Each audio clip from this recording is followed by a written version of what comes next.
All right. So, my question is, what are your thoughts on the brand of democratic socialism that they practice in countries like Sweden and Norway?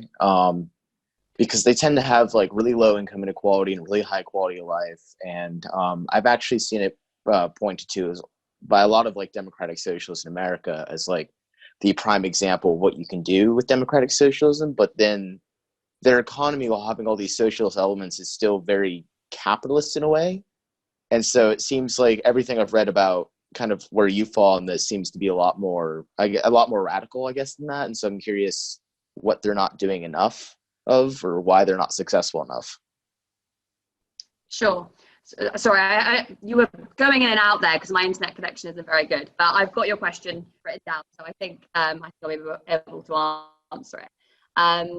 Yeah, so the difference between, I suppose, democratic socialism and social democracy.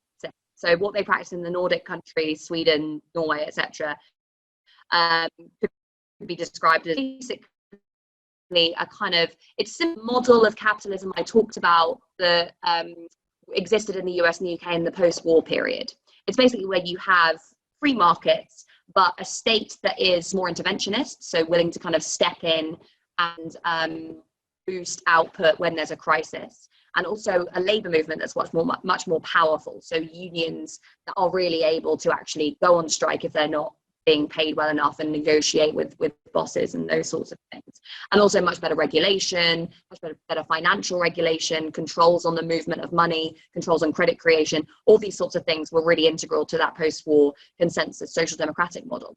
What you've seen is that that model has, for reasons that I really look at in the book, been kind of steadily eroded over time. Obviously, in the US and the UK, it completely collapsed in the 1970s and was replaced by finance-led growth. It's continued more successfully in some of those smaller, wealthier Northern European countries. But even there, now, this model is again coming under threat. And part of the reason that it's come under threat has been because of the expansion of and the extension of financialization by countries like the UK and the US throughout the rest of the economy. So these practices that become so dominant in some of the world's biggest economies are now pushing their way into lots of other economies. So in the Nordic countries, for example, there are some of the highest levels of household debt in the world in Denmark, Norway, Sweden, and various other places. And house prices have also increased very, very sharply, particularly over the last 10 years. And some people are saying these economies are due to collapse like the ones seen in, the UK and the US in 2008. Now, it's not going to be that big and it's not going to be that severe, but there certainly has been a real buildup of debt in these economies at the same time as wage growth has slowed, at the same time as labor movements have become less powerful, and at the same time as actually the far right has become more powerful and more influential. So I think the issue is not that, social democracy couldn't work given the policies that social democrats promote.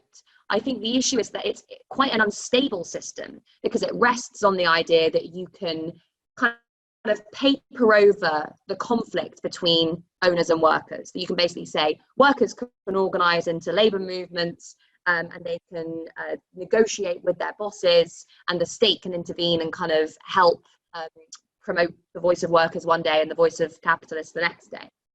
And that's all well and good until the point at which it's not, until you start to get real significant conflict and until one group says, right, I'm not getting enough.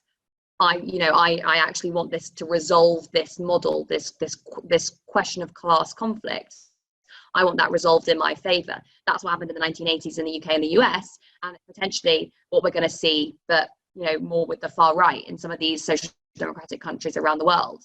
The other alternative that we saw in the 1980s when the right was organizing to say, we want finance-led growth and neoliberalism, was there were people on the left who were saying, actually, these policies that we have are good, but they don't go far enough. We want proper socialization of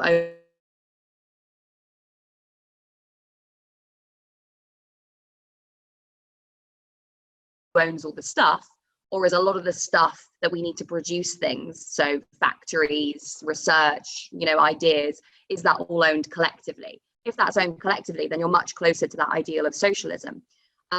And you've also got much less significant issues in terms of class conflict, because of course, if everyone owns all the stuff collectively, then you don't have those really acute class tensions between people who own the stuff and people who work.